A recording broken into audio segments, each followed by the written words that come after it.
Labaw na ugis ni Uncle. Okay, so good afternoon guys.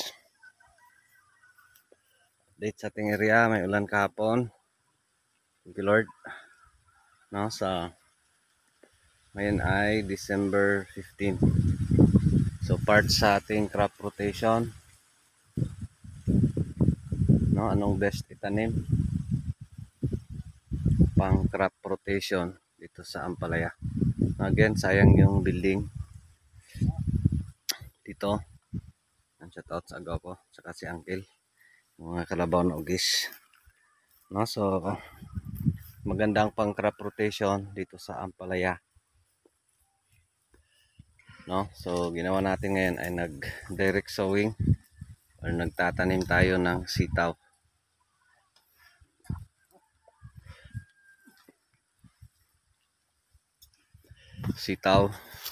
Dito sa beds. So yung pagtanim natin is timo teng nay sobraw la arebe. Pagtanim natin guys sa beds, naka flat or double row, left side tsaka right side. No, so ginawa natin, inuna natin muna yung pagtamna ng sitaw. Tapos ayan, nagawa ng row para sa mais. So sabayin natin yung mais at saka sitaw. No? So timo dong. Yan yung gagawin natin dito. Crop rotation. So in this Ampalaya. So dito guys, yung may nagtanong din. So pwede ba tamnan ulit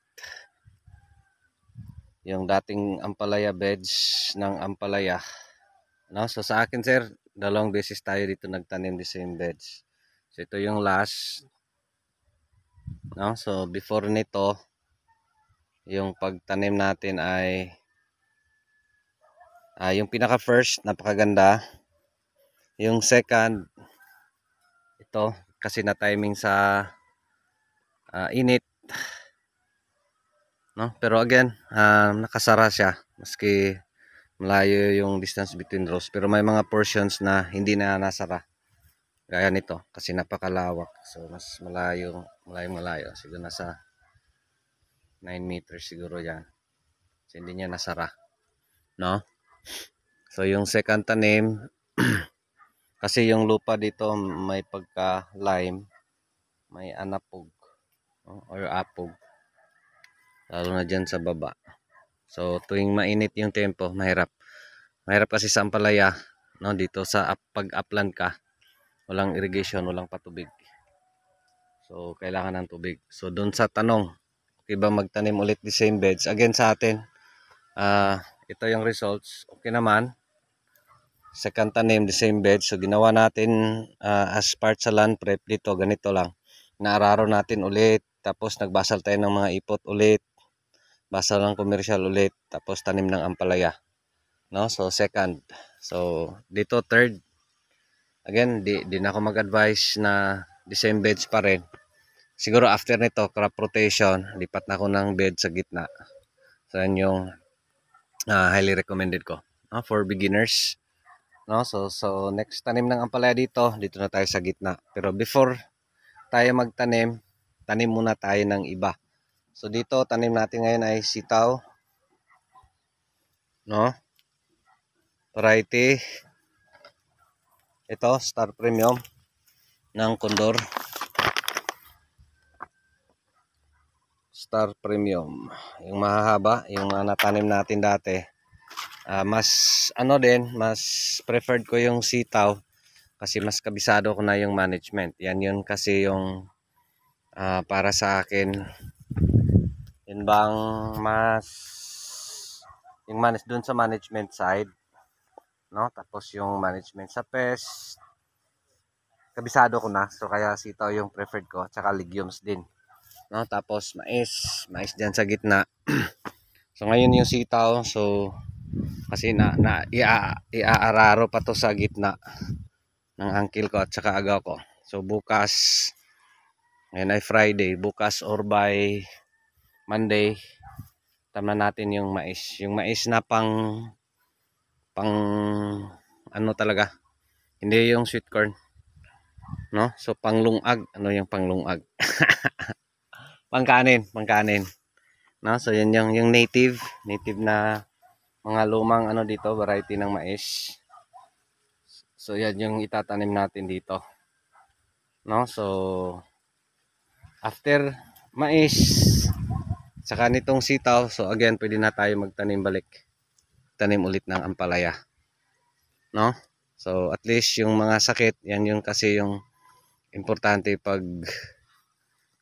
ibang iba yung itatanim mo. So yung mga sakit ay iba na naman. Yung mga peste, iba na naman. So unlike kasi pag paulit-ulit ka, so mangyari, andun lang yung ah, mga sakit. Lalo na yung mga peste, the same lang. So mangyari, maging mas malakas pa sila, no? Kasi may chance, may immune na dun sa mga pinaggamit mong medisina. So the best yung crop rotation talaga. So isa yan sa mga na-learn natin. Kasi dito sa Ampalaya malaki yung kapital. So mahirap magsugal na maliit yung tsansa. No? Kaya sa atin is ito na yung part sa mga learning natin. Na ayan, shoutout kay Uncle. Na dapat doon tayo sa, kung magsugal man tayo sa Ampalaya, dapat mahaba yung chance na maging okay, no? Otherwise parang mahirap, no? Mahirap kasi malugi kasi hundreds of thousands yung capital mo tapos malulugi ka. So yan yung worst. So para di na tayo dumating dyan, so dito na yung isa sa pinaka mabisang paraan paano i-control yung mga pest para hindi mai-immune sa environment is through crop rotation. So tanim tayo ng iba, no? So dito mais at saka sitaw, no? Plano ko ring dagdagan pa kung kaya. Kung pwede pa ba? Siguro mag-try lang ako ng konti. Kasi sayang yung atip. Di naman to ma-occupy ng sitaw lahat. And of course, di naman to masisira kasi twine to. No? Twine lahat. Lahat dito na atip ay twine. No? Paubos tayo dito ng ano, mga 70 rolls ng twine. Lahat. No?